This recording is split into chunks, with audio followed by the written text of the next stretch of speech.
ایاک نعبد و ایاک نستعین،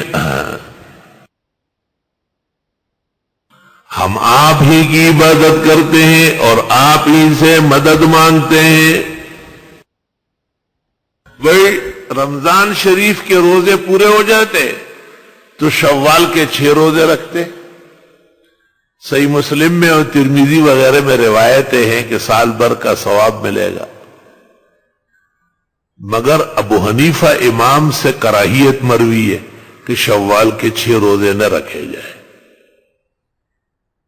اور امام مالک رحمت اللہ علیہ تو کہتے تھے کہ بے دینی ہے، بدعت ہے، حرام ناجائز ہے، علماء نرمی نہ کرے، لوگ دین میں بے دینی ڈال دیں گے۔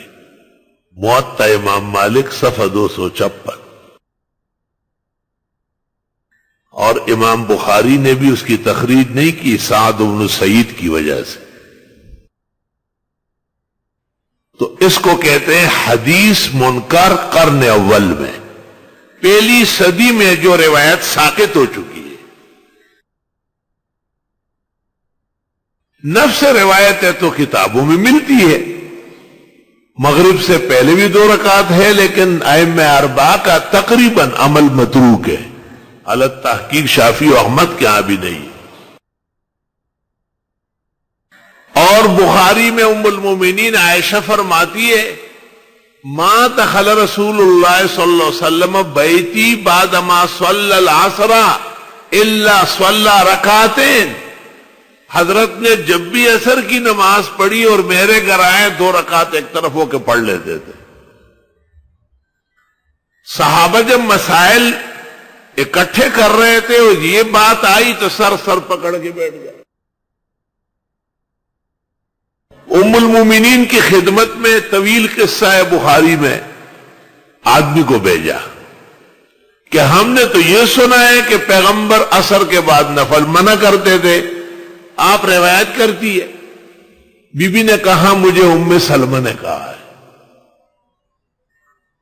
ام سلمہ سے پوچھا، انہوں نے کہا میرے گھر 1 دفعہ پڑھی ہے، اور میں نے پوچھا تو آپ نے کہا ظہر کے بعد والی 2 رکعت رہ گئی تھی، وفد عبد القیس آیا تھا، ان کو غنائم تقسیم کر رہا تھا، ہما ہاتان، یہ 2 وہ ہے۔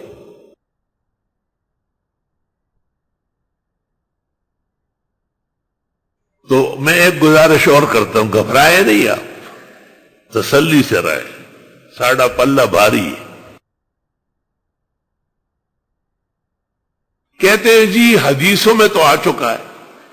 بڑی حیرت ہے، ایک عالم مدرس پر مجھے افسوس ہے کہ وہ لوگوں کو بہکانے کے لیے کہتے ہیں کہ حدیثوں میں تو آیا ہے۔ میں اس حیا کے پیکر اخلاق سے پوچھتا ہوں کہ کیا حدیثوں میں فاتحہ خلف الامام نہیں ہے؟ آپ گھنٹوں ہفتے بھر جوابات دیتے ہیں، کس کو جواب دے رہے آپ؟ کیا حدیثوں میں امین بالجہر اور رفع یدین ہے ہی نہیں؟